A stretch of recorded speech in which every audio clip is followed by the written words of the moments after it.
Oh man, let's see if this is working. Hopefully this is fine. Hopefully there's nothing wrong with this. Hopefully everything is a-okay. Let's see.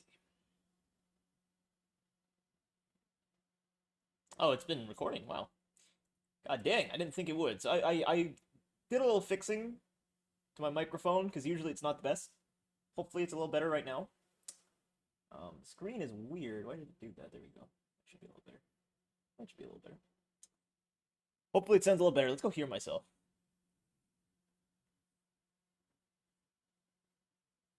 That sounds a little better than what it usually is. I purchased like a little isolation shield because the people at Odd Nation Cartoons were like, "Hey, you need to have better echo stuff." So I bought some things. It's not perfect, I don't think. I need to buy a few more things, but I mean, it's pretty good. How is everyone today? We have the great rank down of anime to talk about. June 2025, so full month. We're not going to be talking about One Piece this time. We're going to be talking about a lot of other things. We're going to talk about 7 things to be specific. Technically 8 if we include Future Diary, but I'm gonna include Future Diary even though I haven't finished it. I started like 5 episodes, and it was pretty intense, if I must say. Pretty intense, but not in a way that I like, you know.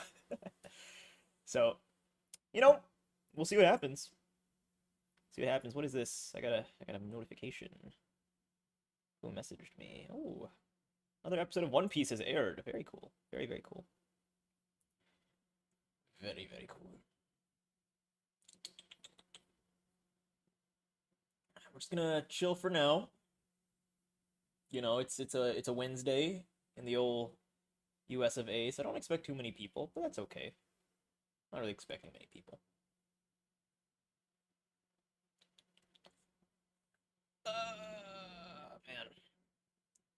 So, this has been a very interesting comeback because I don't know, I just have not done too much in the past because One Piece kind of took over my anime life for a bit, which is cool, you know, because I quite like One Piece, but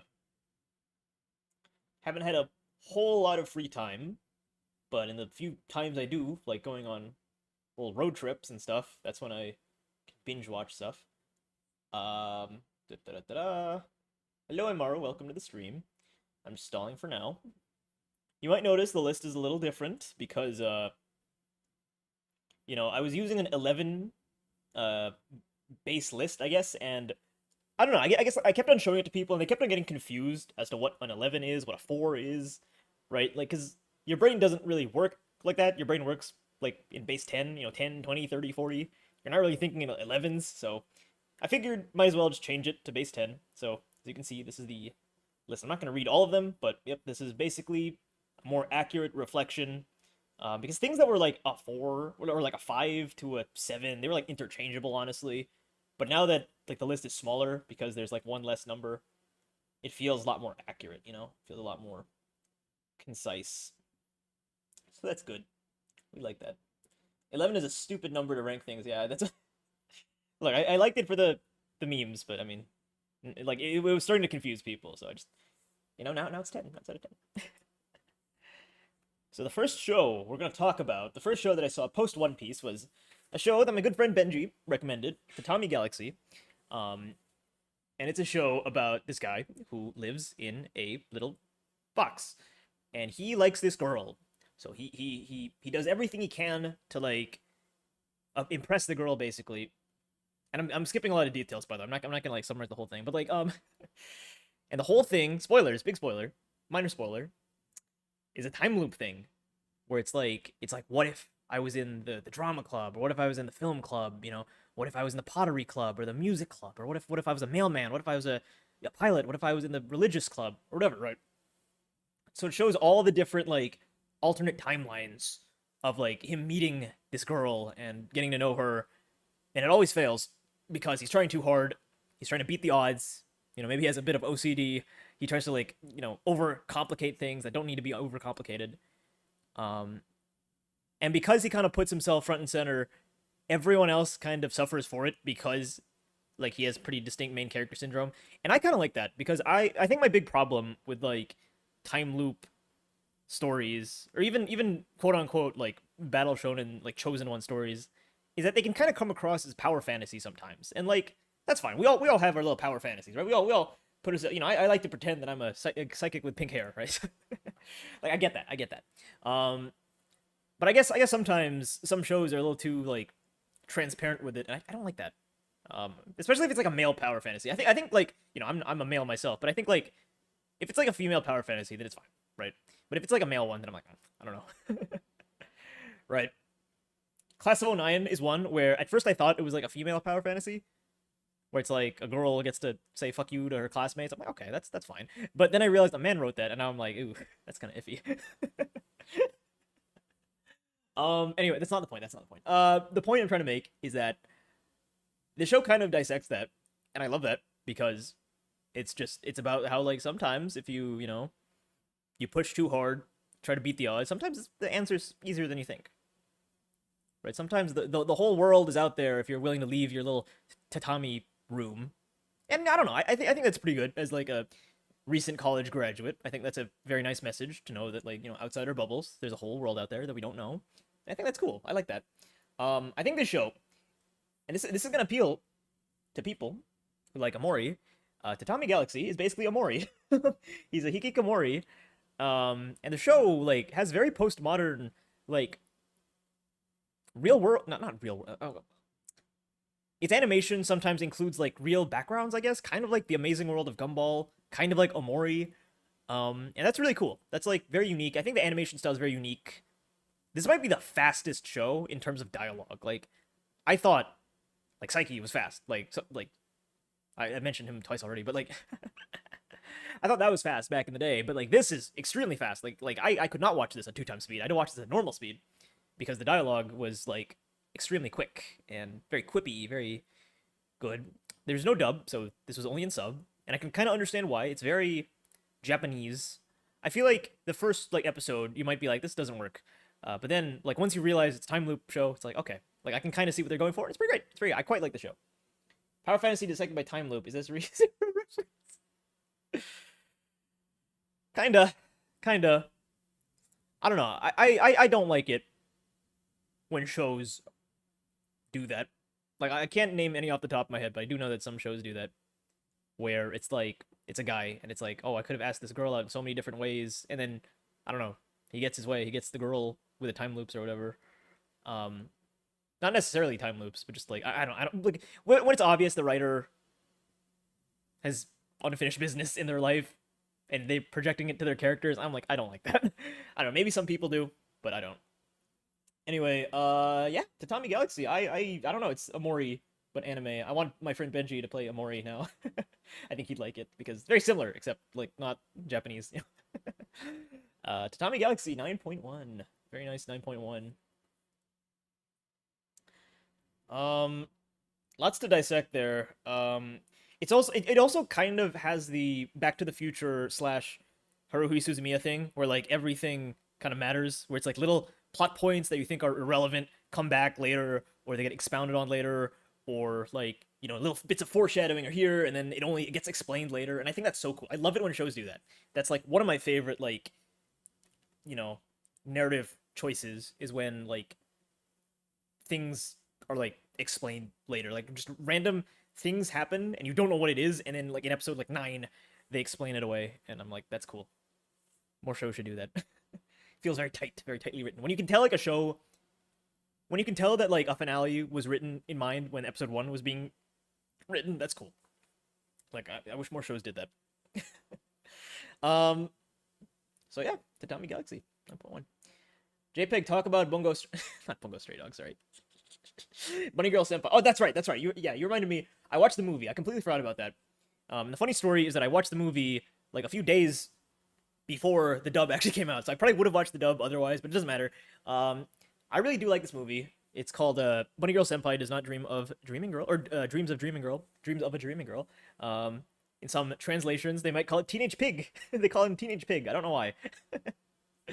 They do that in Homestuck? Yeah, apparently they do that in Homestuck. Homestuck's just very long, you know? So it's Rascal does not dream of a dreaming girl. And it is kind of like a pseudo finale of the show. Again, like I mentioned, Haruhi Suzumiya.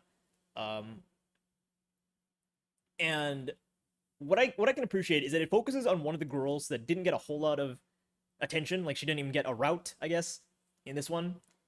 Because presumably they just didn't have time. But luckily, this is like I don't even know if it's a finale. Maybe there's more. Like there might be more. I don't want to spoil too much because there's a lot there's a lot in this one. But I don't know. It really does focus on the main girl, Mai Sakurajima, and this other girl, and it includes more elements of the adolescent syndrome or teenage syndrome or whatever the hell it's called, because apparently different translations call it different things.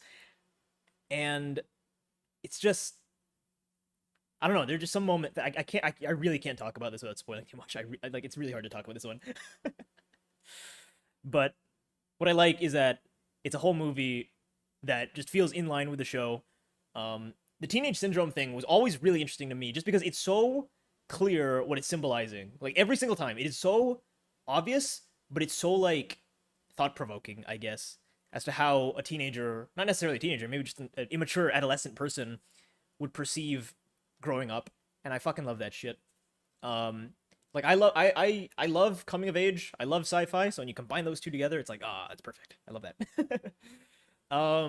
There's a moment, and I won't spoil the moment, but if you know, you know, that I don't usually like go like, what the fuck? But like I did go, what the fuck? Genuinely shocked the hell out of me. It is a little confusing. I'll give it that. There's some moments that you're like, what? That's weird. But if you think about it for like a few minutes, you'll be like, okay, that's probably how that happened. It is like, I wouldn't say like hard sci-fi, but it's harder than more like difficult to understand than usual. I'm not gonna say like you need a PhD to understand it or anything like that, but it is like, I don't know. I really, man, I don't want to spoil too much about this one.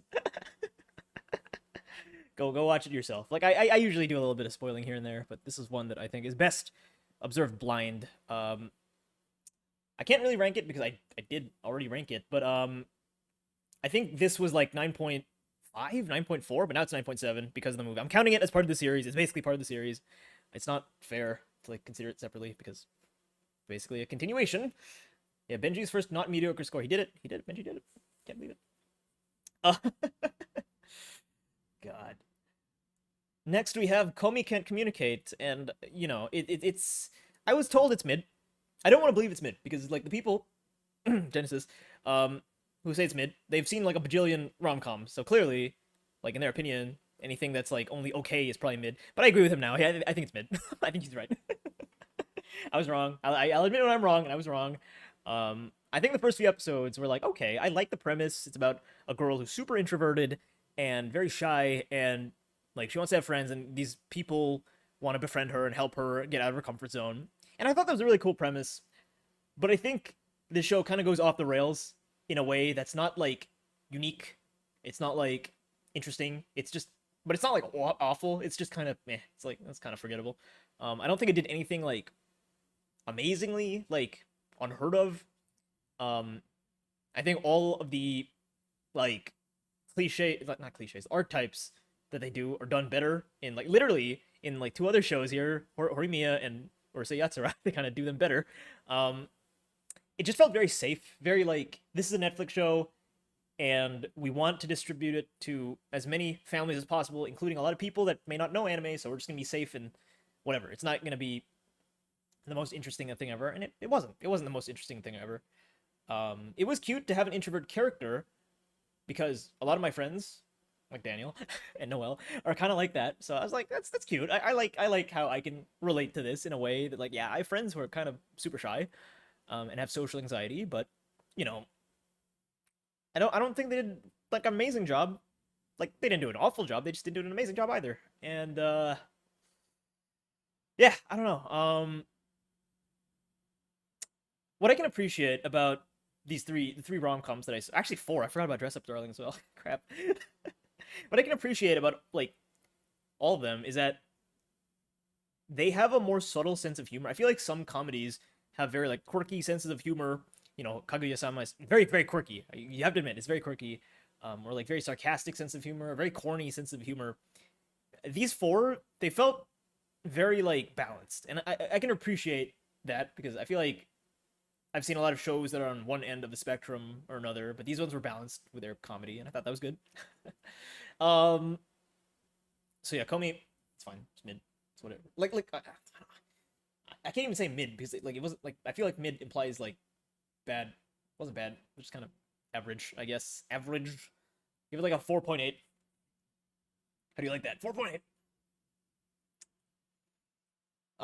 Next up we have this little show called BNA, Brand New Animal, and it was very, very, very fine. It's very fine. Like I don't know what to tell you. Just I had a streak of watching a lot of Netflix shows, and some of them were just okay. This was a Netflix show about animals, and they live in a city, and then they have to solve some mysteries about corruption in the animal town, and there's a lot of discrimination. And I know what you're thinking. You're thinking that sounds like Zootopia or Odd Taxi or Beastars, and yeah, that's exactly right. And I'm not saying that just because they're animals. I do think that all four of these things have very overlapping ideas. Some have very stylistic choices with their presentation, but this one is probably the least one. Again, it's a Netflix show, so they had to be as safe and corporate and not daring as possible. And yep, it definitely feels that way. BNA, you might look at it, the premise, be like, oh, animals, that's unique. But no, it is not very unique. It is very paint by the numbers. I think it came out in 2020. It's been 5 years. There's no season 2 yet, which I guess tells you how much of an impact it left on people. I think furries probably like it, but that's about it. I feel like furries would probably like a lot of other things. I'll give it a 4.3. I that's not a 4.3. It's fine. It's very fine. If you have any friends that like this, then I'm sorry. But yeah, it's fine. I'm like really trying hard to think about the show. Like it's just I don't know. I'm just I like animals. I like murder mysteries. I like stories about systematic discrimination, but like this already happened multiple times and this did not really have anything to say. So I don't think I had anything to say. So yeah. There's no season 2 for a reason. Maybe one day. Horimiya! Oh my god. Horimiya is the reincarnation of Golden Time. Now you might remember, viewers, that I had choice words to say about Golden Time. You guys remember that? You guys remember Golden Time? Oh man, this is not good. Horimiya started off very nice. Started off with a male main character with long hair and piercings and glasses and tattoos, and he's kind of a loser, but like he's not a loser where like some characters they're called losers, but they're like they got cool haircuts, cool clothes, you know, they have charisma with lots of like male friends and they're good with the girls. I don't mean that. Like this guy's actually a fucking loser, and I can appreciate that. Is that they went out of their way to show him being like a bully victim. I feel like some shows they say the characters are losers, but like you look at their actions and they're like, no, you are a self-insert male protagonist, and that's fine. But this guy was actually a loser, and I can appreciate that because I did think that his relationship with Hori, was great. You know, I do think that some of the things were a little cliche. You know, like some stuff with the parents. I'm like, all shows do that. I did think the framing device, where it's like, you know, the little brother of Hori likes Mia, I guess. I thought that was cute, but for the most part, it very baseline rom-com. But that's actually a good thing because I don't really know what a baseline rom-com is, because I've only really seen Toradora and Alia and I guess Kaguya as well. But like, you know, it was good to see something that's more base, and it was cute because I'll say that there was a whole arc for the first 6 episodes where it's Hori and Mia getting to know each other and realizing that they care about each other, lots of like misunderstandings and miscommunications, and they got together by the end of episode 6. And like mentally, I was like, oh, this is so cool. A couple gets together before the end of the season. They get together at the halfway point. That's so cool. That's novel. Usually, shows do it at either the very beginning of the show, like Golden Time, or the very end of the show, like, well, Toradora, or Total Drama, actually. And I don't like that because I don't like it when couples get together at the end of the show because you don't see it. You don't get to fucking see it, and it's like, I don't know. Like I have mixed feelings on that because it feels lazy. It's like, come on, show like at least one episode. Like there's this whole thing in Total Drama the reboot, where it's like, let's date outside the game, and it's like, no, fuck you. I don't want you to see date outside the game. I want to see you date in the show that I'm watching, because I'm not gonna see outside the game. That's not the show I'm watching. I'm not watching the Rajan Bowie show. You know, I'm watching the fucking Total Drama. Show me you guys dating within the game. Um.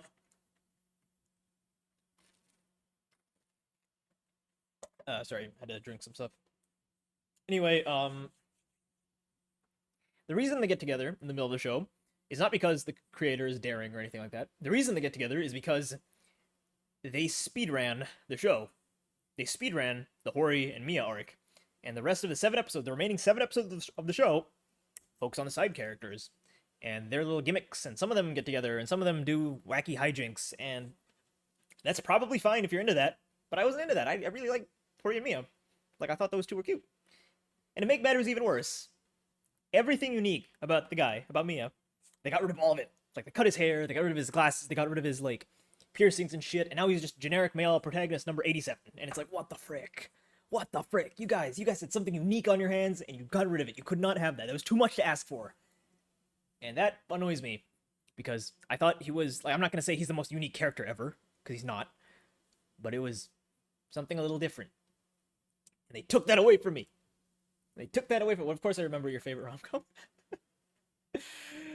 Oh, man. When the MC...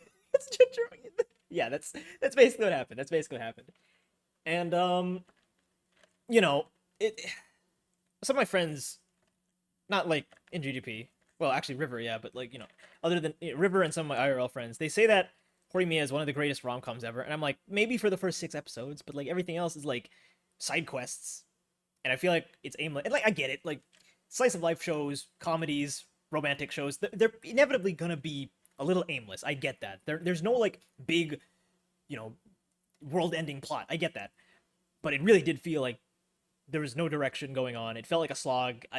Like, for a 13-episode show, I got bored, and I was watching this at 2 times speed. Like, I don't usually get bored, but I really did get bored at this show. It's another Golden Time. Golden Time really fumbled at the end. This one, yeah, I guess this one also fumbled at the end. I don't like it. I think people that like this are out of their minds, unless maybe the manga's better, because the manga probably grinds the side characters with the main characters, right? So it's cohesive, and they don't just do the main arc in the first 6 episodes. There's a season 2. There's a season 2. No, there's no season 2. There's a whole season that's about like the cut content. And maybe that's fine. Maybe that'll be interesting. But if it's all the side characters again, I don't want to watch it, because I don't care about the side. I don't fucking care about any of these side characters. I only care about you and you. But I only care about you when you have long hair. So you better have long hair in that. I like the voice actor though, but I mean that's a dub thing. Voice actor is pretty good. But yeah.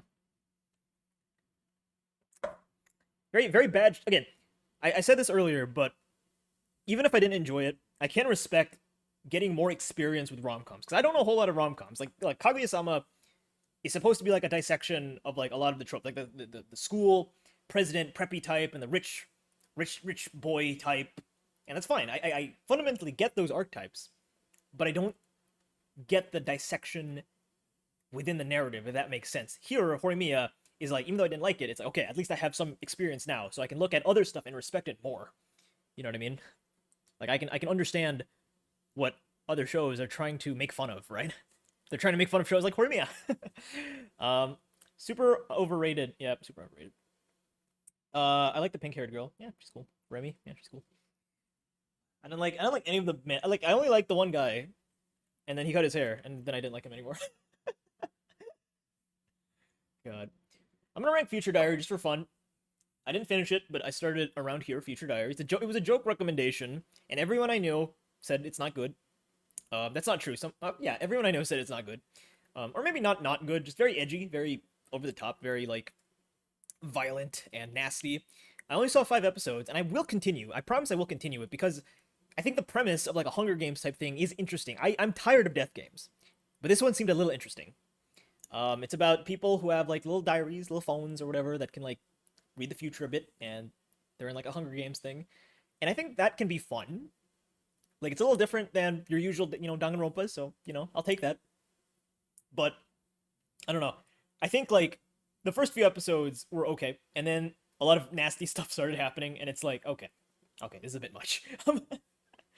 And like, I don't want to be too much of a nitpicker, because this is a show, that is inherently very violent. So it's like I can't be shocked when something violent ends up happening in a violent show.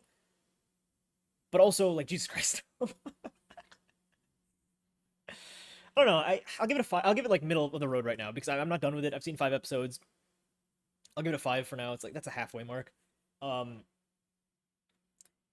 I think that like just like the show Another, if it's like so bad that it ends up being like funny, then maybe like it can redeem itself in the so bad it's good category. But I don't know. I don't know. I mean, so far it's just very, very, very dark. Very, oof, very, very, oof. The girl Gasai, is that her name? Gasai? No, that's the name of the show. Who's or whatever. Apparently, she's like the biggest, character of that archetype ever. Yandere's, right? Or is it Tsundere's? One of the two. I've never seen that girl in my life. I don't know anything about that. It shocks me how popular that is. Because a lot of people I talk to, some of my IRL friends, some of my online friends, they were all like, "How do you not know this character?" And I'm like, I don't know. I just never saw that character. It's crazy. Yeah, no, I know nothing about that character. The pink-haired girl, Gasai. I don't know. Maybe there's a plot twist and she's like insane, which she is. But like, even more insane than you would think. Like she's already kind of insane, but like I'm talking like 30 times more insane. I don't know. I don't know. Yunogasai is her name. It's Yandere. Yeah, Tsundere's Taiga. Yeah. Give it a 5. It's not fair to rank it. I'm not done yet. Well, it's not that I'm not done. It's that it barely started. Like 5 episodes in. Next up, why is my wait? Let me fix my AC really quick. Wait, it's very low right now. Oh, we're almost done with the list. We're already like almost done with the list. We barely started. We're only like 27 minutes in. And that's because this list very, very like, lots of like Netflix stuff, lots of rom-com stuff, which is fine, but like, Netflix stuff, very bland. Rom-com stuff, let's be honest. Rom-com, like, I feel like comedy shows, there's not a lot to talk about, right? Because they're not super plot heavy, so you can't focus too much on things, especially if they're like not good, like Horimiya, but or Komi, but what can you do? My Dress Up Darling is next, and like, I think a lot of people really warned me about the show. I know Shea Frillis made a video, not a video, but like a ranking, and he did not like this one. And a lot of people were warning me about episode 2. It was like, episode 2 is traumatizing. It is nasty. It is like over the top. And I think when people warn you about that, there some things come to your mind. A few things are mentally, you come up with a few like worst case scenarios. I don't think this was like the worst thing ever. Obviously, it was a bit icky, but it's like I was expecting so much worse. There is another scene later on that is a lot worse. I would say a lot more like ooh.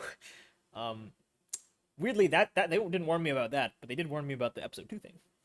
It's about this cosplayer, and she meets a guy who like does little dolls, and they meet up, and they fall in love kind of, and it's cute. I really do like that. It's a really nice meet cute. I like it when you put more focus on characters with more niche likes. He makes clothes for dolls. That's very like dorky and maybe a little strange, but like who cares? Like it's great because they care about each other, and he ends up being useful, and I like that. I feel like more boring male self-insert power fantasy characters should have weird hobbies. I kind of like that. And yeah, they become friends. And he starts a bit of a cosplay business because a lot of other people are like, "Yo, you do good cosplays. Can you work for me?" It's very ecchi. I'll say that. It's like, it's not like prison school bad, but lots of ecchi elements. Found it very wholesome. I found it weirdly wholesome, all things considered. I'm very excited for season 2. Hopefully it's not too raunchy, but like I'm not gonna knock a raunchy show for being raunchy, right? Like that's the genre. It's like fine, I'll accept it.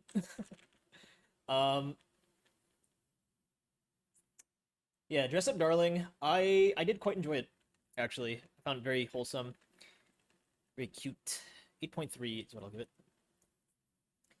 I think like also, and I mentioned this before, I am friends with cosplayers, like female cosplayers, and they do act like that. They are more open about their bodies and their likes and sexualities. So like an outsider who may not have cosplayer friends may think this is a bit exploitative, this is a bit weird.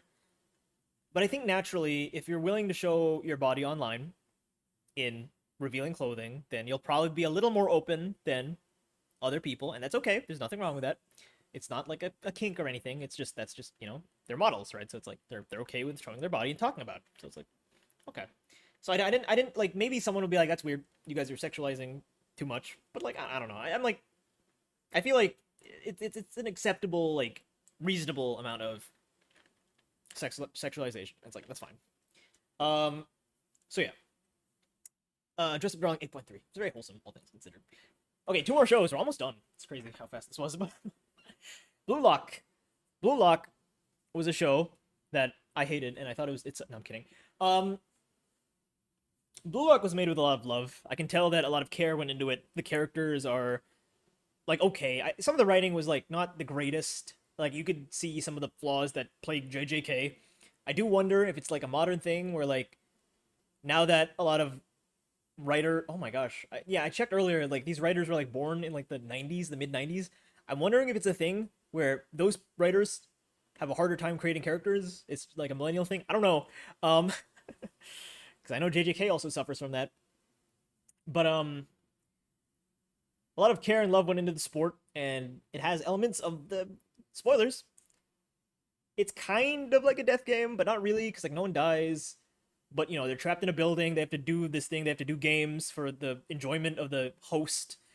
I'm not gonna say it's like a complete death game, but I think the uniqueness of this is that it combines elements of the sports genre and the death game genre to make a fusion. Now the problem is that I don't know the sports genre, and I'm burnt out on the death game genre. I know what I just said about fucking, Future Diary, but like Danganronpa and all that stuff, I just can't.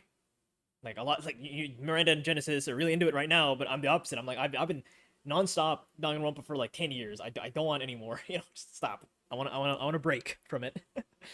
So because of that, I feel like I can't appreciate it.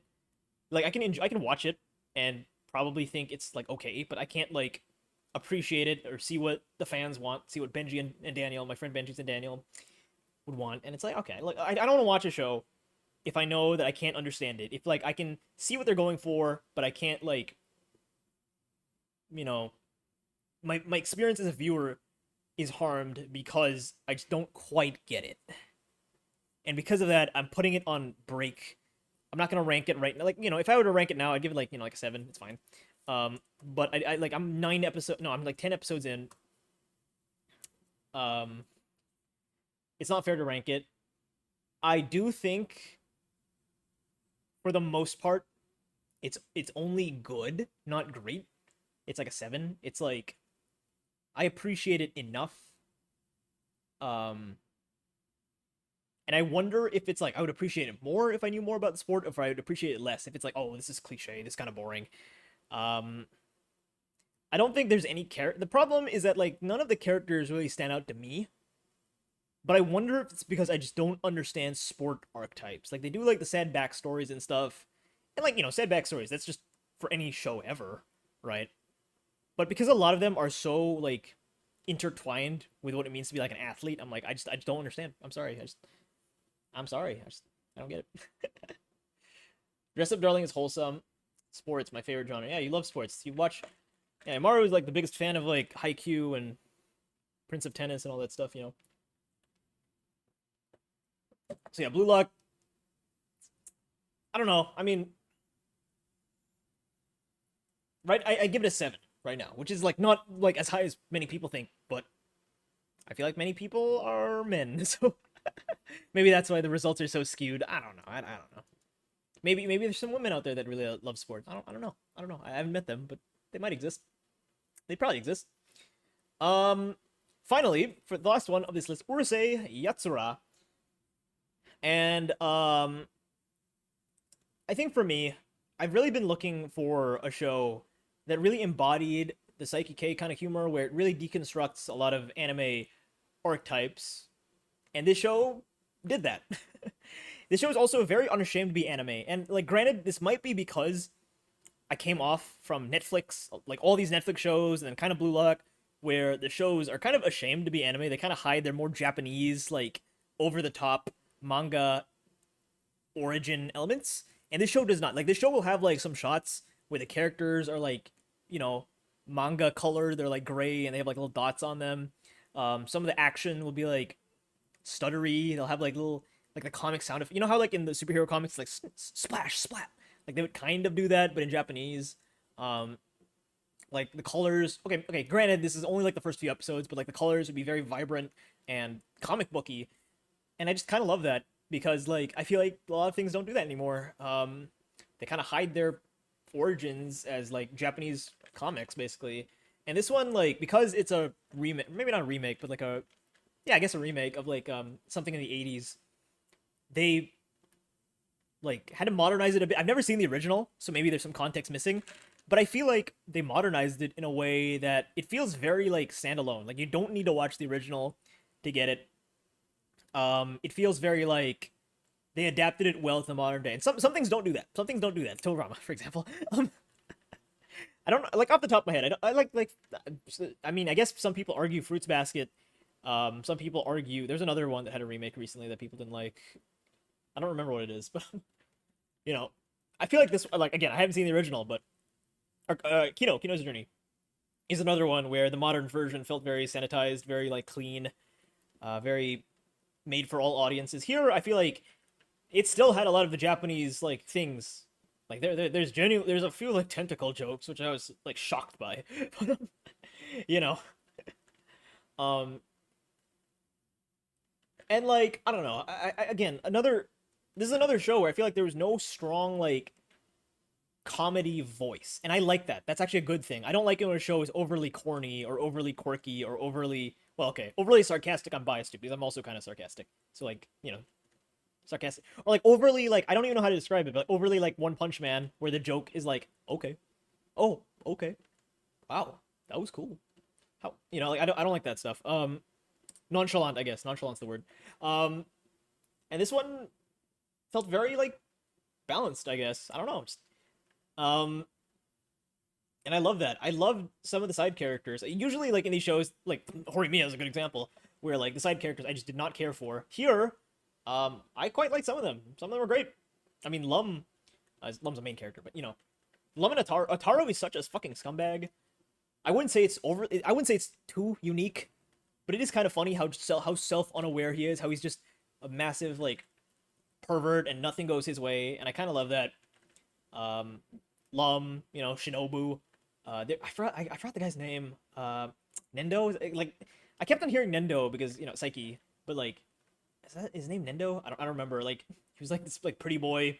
He's such a fucking asshole. And then of course there was Ryunosuke, who I thought was great. I like me short-haired characters, which is like she's a woman who like was raised as a boy, and like she has to learn to like maybe not learn, but like she wants to do more womanly things. I thought that was great.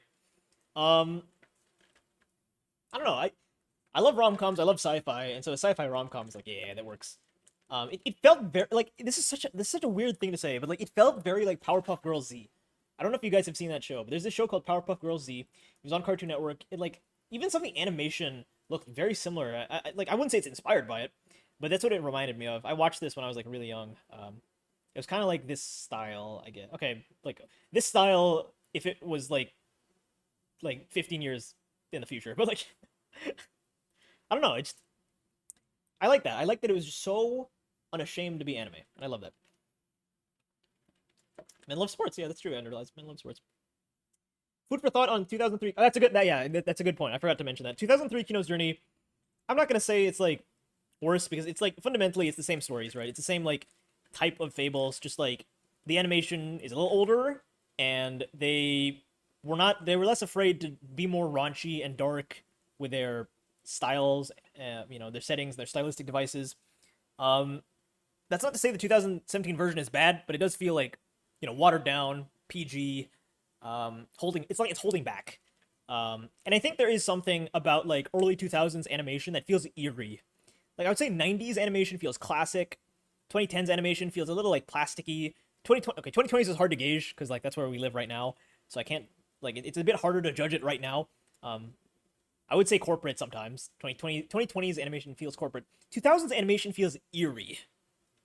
I don't know if that's just me.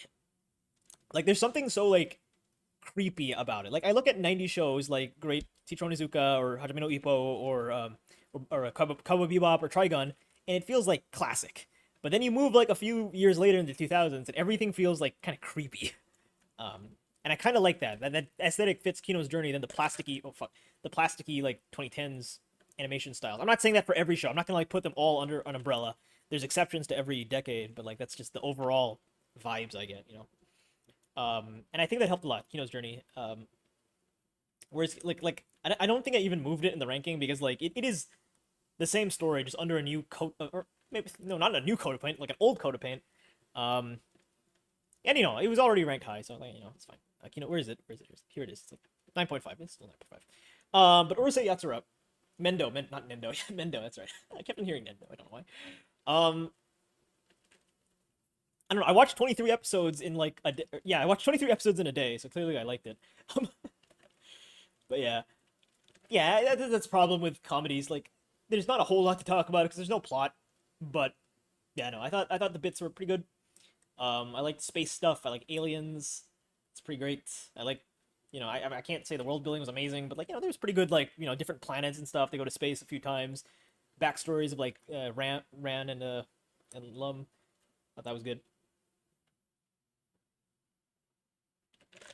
I like the intro. The intro was like one of the best because it's like a little gamer. They're playing like Space Invaders. It's pretty good. Yeah. Shinobu. There were not like a whole lot of moments where I'd say the story slowed down. There were a few. Don't get me wrong. There were a few moments where the story like slowed down, and you show that the characters care for each other. And I kind of like that they were far and few between because they always come as a surprise because you're not really expecting it, and then all of a sudden you have a wholesome, heartwarming moment. That's good. It's good balance. I wish there was a plot. There's like kind of a plot in episode 1, but like that was just like the framing device. Like after that, there's no more plot, and that's fine. It's a comedy. It doesn't need a plot. But yeah, no. I mean, I think this is one of the shows where it's like if there was like a plot, I would enjoy it. And I know there are a lot of movies for the 80s version, so maybe there is a plot in those ones. But yeah, I don't know. Is season 2 the ending? Like, did they end on season 2? I don't know. Hello, Oreo edits JJK. I'm sorry. I'm sorry, Oreo. I'm not a big fan of JJK. I'm really not a big fan of JJK. But yeah, I don't think it's my favorite comedy. That'll go to the other show about a godlike being. But you know, I mean, like it's my second favorite. That's pretty good. Third favorite. It's my third favorite. Did I even rank? I didn't even rank it, huh? Oh, I didn't even rank it. Okay. Where would I rank it? That's a really good question. I did not rank this one previously because I just finished watching it. I'll give it like. I'll give it 9.3. That seems fair to me. 9.3. No, 9.2. 9.2 seems fair. Yeah, no, I have to put 9.2. I think it's like slightly under Alia, but it's like 9.2. It's a Great Pretender, Psychopaths. It's like, yeah, that's where it belongs. God, it's so much nicer. That's out of 10 instead of 11 now. Like I have like less mental strain because it's only out of 10. Oh, they actually end on season 2. That's good. But I like it when shows have. Does it have an ending, or is it gonna be like Umaru-chan, where the show just kind of like, oh, we're out of episodes, bye bye. Or Nanbaka. Nanbaka is the worst example of that. Holy shit! I know I ranted about this like a few months ago, but like, my god, Nanbaka. It's just like, oh, like they don't even like have anything that resembles a finale. It's just that was the last episode, and it's like, oh, I guess that was the last episode. I guess there's no more episodes. It was like a jump scare almost. I was like, what? That was the last episode. Causing physical pain that it was out. Like, yeah, because like I showed it to my friends. Like, what the fuck is a 10.5 out of 11? Like, what does that mean? Like, they're translating it to like a 10 in their head. So I was like, I might as well just make it out of 10 so that they have less work to do. You know. Like, if I say like, oh, I'm giving the show 8.8 out of 11, it's like, what does that mean? You know, it doesn't mean anything. The ending is actually a giant 4-part finale. Interesting. It's quite interesting, actually. Most shows don't do that. So yeah, the year challenge is all. Oh, by the way, this is all part of the year challenge. It's almost done now. I'm gonna pause Urusei Yatsura for like maybe a show or two. I'll get back to it. I'm gonna watch 2 2023 shows. Oh well, okay. I can list the remaining shows on the challenge because there's not that many left. Are you guys ready? There's not many left. There's very, very few left, actually. Dare I say, very few left. Drum roll, please. No need for drum roll. Freyren, and Dangers of My Heart for 2023. We have Solo Leveling, Dandadan, and High Card for 2024. And finally, for 2025, Sakamoto Days. And then that's it. That'll be it for the challenge. Can you believe it? There's only 6 more shows. It's crazy. I do have to finish Urusei Yatsura and Fruits Basket, but other than those 2, that's it. It's over. I'm finally free. I've been doing this for 6 months now. Can you believe it? Can you believe it? And then I can finally watch. Well, I guess I could have always watched these shows. Like, I was never restricted by it, but you know, I mean, now I can. So are you ready? I'm like, people like this when I did this last time, so I'm just gonna put like little rants, not rants, but like little comments on this. Okay, Comey can't communicate. More like Netflix can't communicate. One Piece. I'm not gonna comment on One Piece. That's for a different time. Another Final Destination for weebs. Umbrella joke here. I don't know. These are like not gonna be funny, but like I don't know. I'm just like might as well. BNA more like no. It's ironic that it's called brand new because it has nothing to say that Zootopia and Beastars haven't already said. God, I'm so savage. Bungo Stray Dogs. I have nothing to say about Bungo Stray Dogs. I have like no comment. MHA for literary nerds. I don't know. Carolyn Tuesday. The Bebop guy got political. Cells at work. The dogs were straight. Watch Mygo for the year challenge. Yeah, bang Mygo. Yeah, that's on the list. That's a good idea. I'll add stuff to the list actually while I do this. Everyone, all 2 people in the chat right now, give me your recs. There's only 2 of you, so so it should be easy. Where's Fen? Where'd Fen go? I guess she's busy right now. Yeah. Cells at work. Code Black. What if we were in the body of a fat guy? God, that sounds weird. Dr. Stone. Dr. Stone.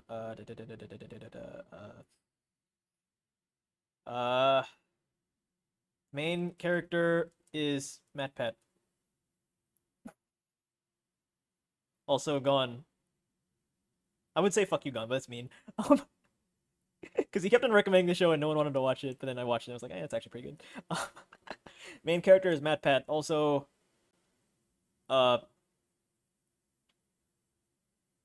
Dr. Stone is not his name. I don't know. I couldn't think of anything. His name isn't actually. I thought his name was Dr. Stone in that show, but it's not. Grand Blue Dreaming. Daily Lives of College Boys. Umaru-chan. Cola. Best Coca-Cola ad ever. Horimiya. More like Borimiya. I don't know. That was bad. That was so fucking bad. Mario Bros. No, I'm not watching that shit. I've actually seen that. Yeah, I've seen that on my Crunchyroll. Can a boy-girl relationship survive? That'd be interesting. Continuing ReZero and Oshinoko.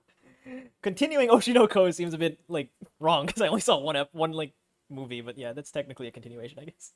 I think that was like the recap movie. I don't think I've seen a single episode unless the first episode was just an hour long. I remember I saw it with like Shaw and River and like a bunch of other people, and I was like shocked at what happened. But can I have a comment of conflict, please? It's funny. Oh my god, old JPEG is so funny. Kobayashi's Dragon Maid. I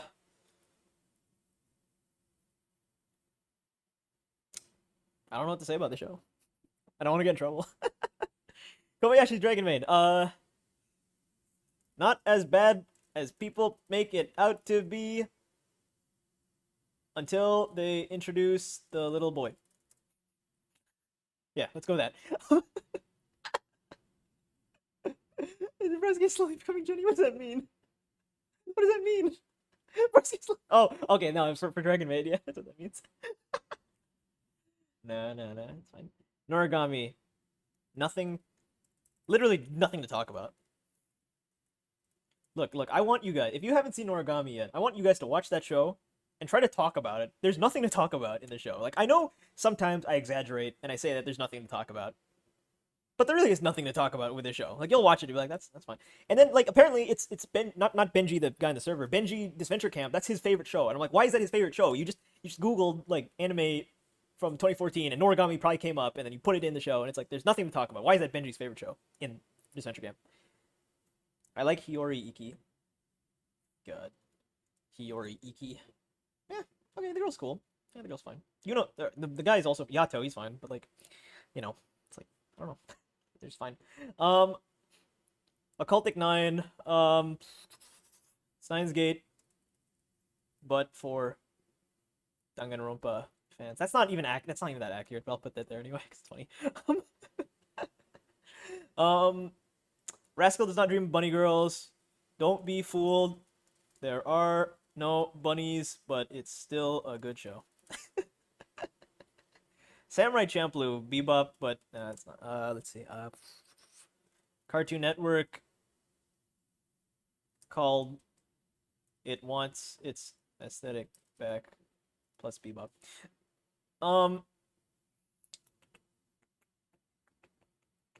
Trigun, Bebop for religious people. This Trigun is so religious. It's so random how religious it is. Like, I don't know. I feel like most people don't talk about that. Your Lie in April. I'm not gonna cry. I swear. God.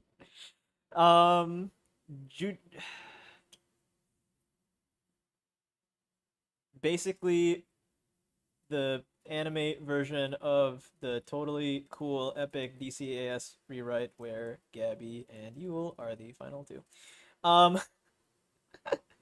Kill I need to finish Kill la Kill. Tomorrow Joe. Joe. Little Witch Academia.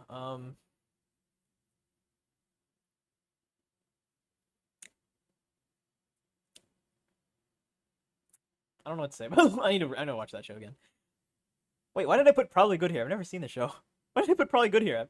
Wait, what? Wait, what? When did I put this? What?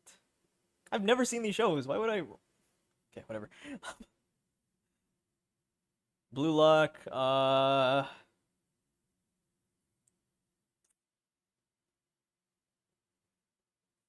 The writer was probably a Danganronpa fan.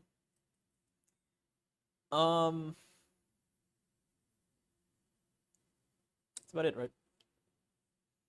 My Dress Up Darling. Episode 2, Lamau. Oh God. I think that's it. Okay, 2 more. Tatami Galaxy, Amori. Wait, no. Basically Omori, but for Japanese people who have main character syndrome. Urusei Yatsura. This is the old version, I think. Yeah, whatever, I'll fix it some other time. The most anime show ever. It really is the most anime show ever. Like, I don't know how to describe it. It's just so unapologetically anime, and I love that. Like, I don't know how to describe it. It's just so... It wears its elements on its sleeve, and it is not shy, and I love that. Because I feel like some shows are kind of shy to be anime. It's kind of like when you're in school, and you don't want to, like, you like Disney or whatever, and you don't want to tell people you like Disney, because they're like, you like Disney, loser. But they should, like, yeah, and I feel like some Japanese writers are, like, kind of insecure about writing for anime because of the bad stereotypes. But this show, it's just, God, they just don't care, and I love that. That's a new one? I thought that was the old one. It looks like an old one.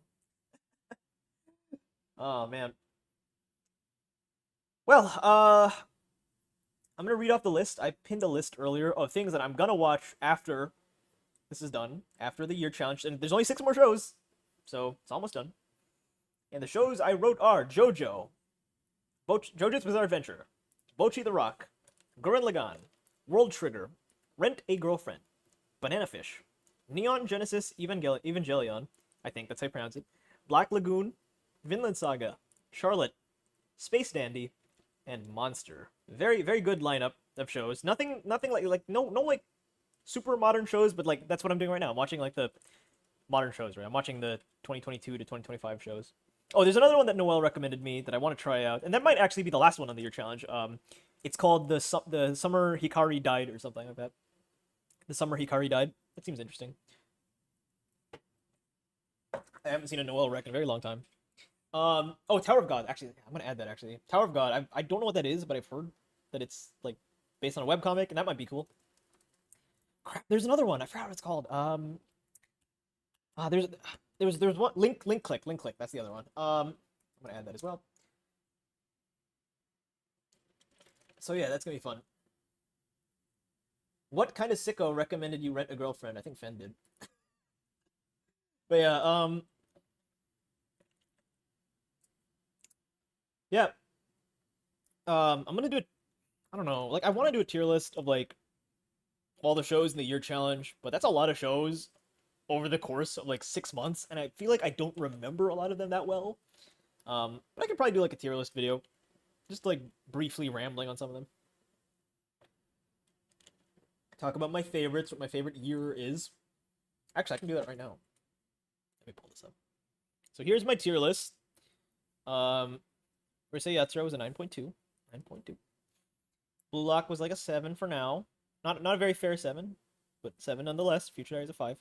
I'll just give One Piece a 10, even though like it's not done yet. But like, yeah, let's give it a 10. So yeah. Here's the list right now. Very, very, very lots of shows, you know, lots of shows. I started like here with Fruits Basket, right? And it's like it's a lot of shows. 44 shows. What's my favorite? Not like I'm not gonna include One Piece. What's like my favorite? Kino's Journey might be my favorite actually. No, no, Rascal. Rascal's my favorite. Rascal and Samurai Champ. Samurai Champ was not part of the challenge. Rascal's my favorite, followed by Dr. Stone and Tatami Galaxy. And Kino's Journey. Very nice. Very nice. So yeah.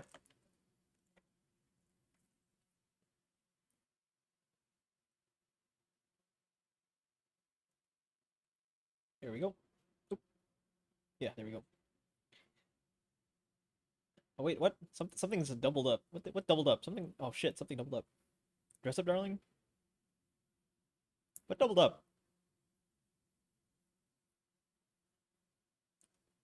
Why does my brain not work? Oh, my Dress Up Darling. I already put that one there.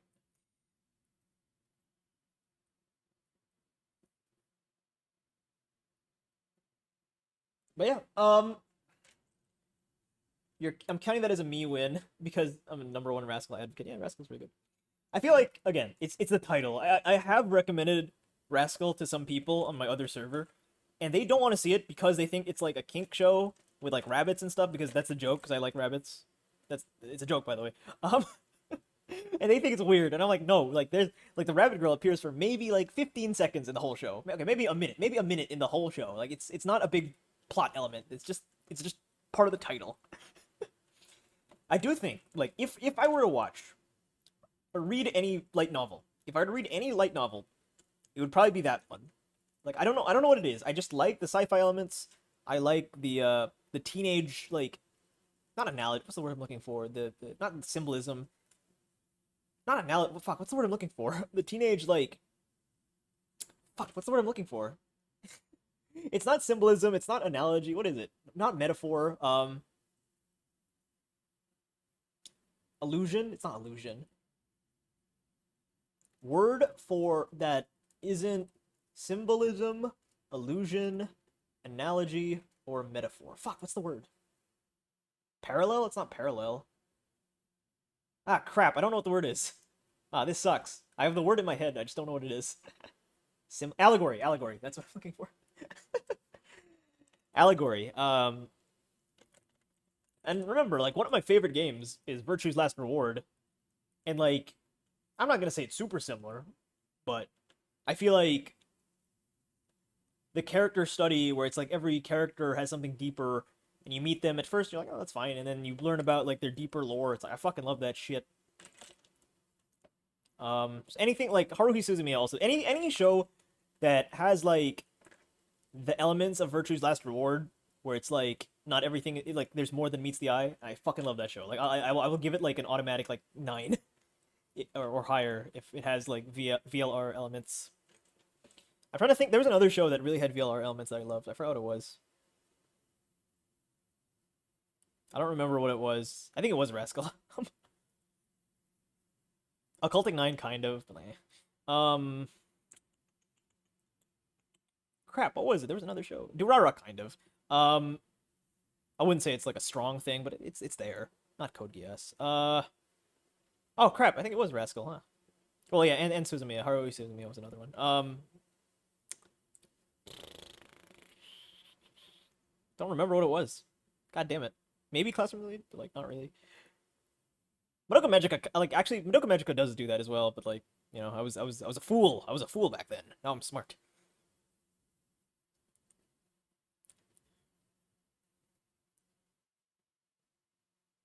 Higurashi kind of, but like not really.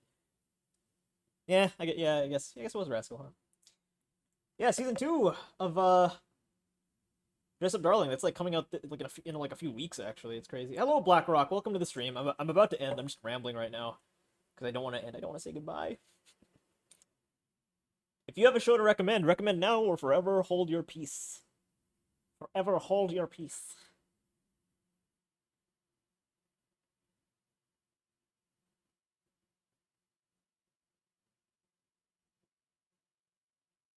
The fuck is Jenny talking about? Looking at the chat, looking at a different chat. Jenny's talking about some weird shit.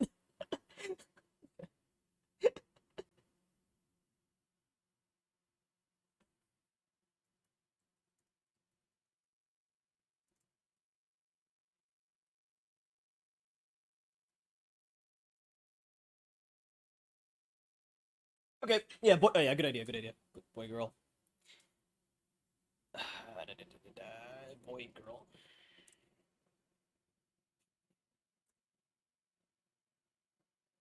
Here, 12 episodes, not bad. Tight 12. I like. I. How do I word this? I. I'm not opposed to like shows longer than 12, and there are times like One Piece is the biggest example because One Piece has like a bajillion episodes where I want a story to last long. But I think with 12 episodes, it's like, yep, that's good. I can watch it quick. I can watch it in like a day and then, have a good experience with it. Or say Yatsura is like a rare like show with like 20, well, it's not 24, but it's 23 episodes. Basically double 12 that like I didn't get bored of. Like I didn't like get burnt out or anything. I watched it in one day. Usually doesn't happen. Usually like some 24 episode like Future Diaries, recent example where it's like, ooh, I wish it was a little shorter. I get like a little burnt out about halfway through.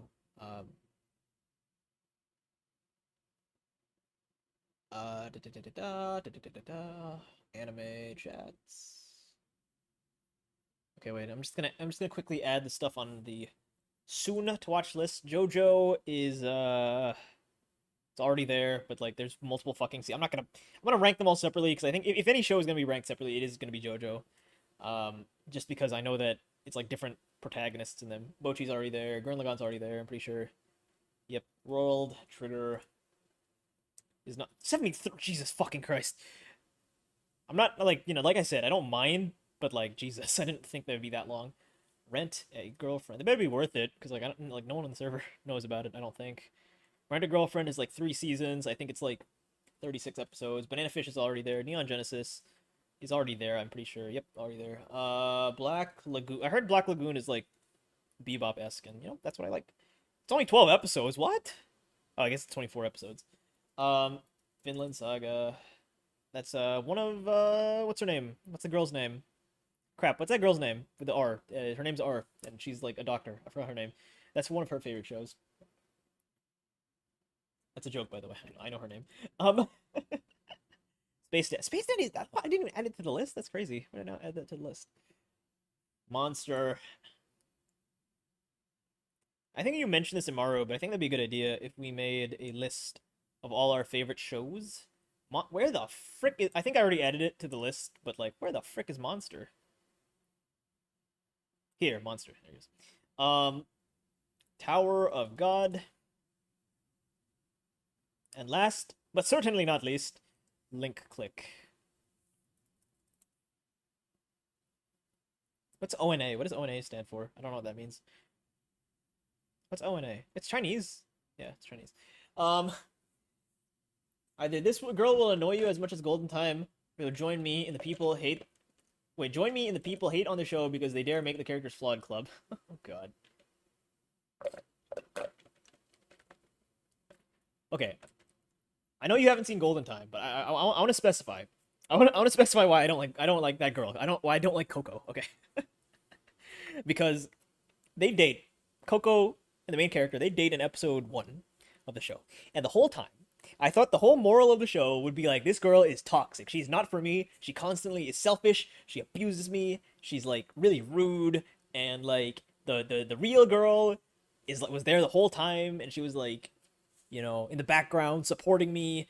And I was like, yes, it's gonna be so awesome when they break up in episode I don't know, episode like 20. They finally break up. They're like, Coco, you're a toxic asshole, and I don't want to ever see you again. Fuck you. And then he goes to the girl that like is actually nice to him, and that never fucking happens. Like, it just never fucking happens. Holy crap.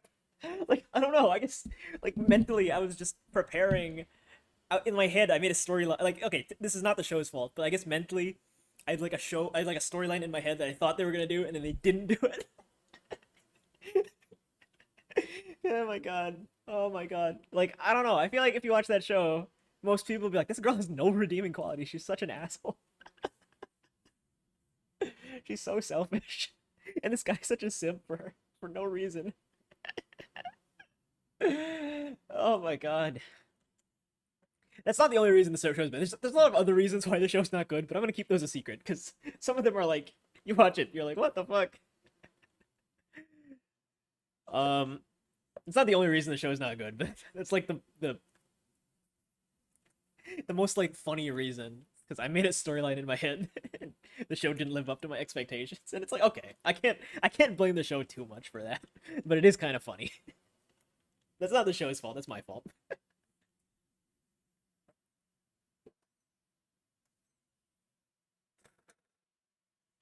I don't know why Robin likes it. Maybe I'll get her one day to defend herself as to why she likes that show, because I don't like it.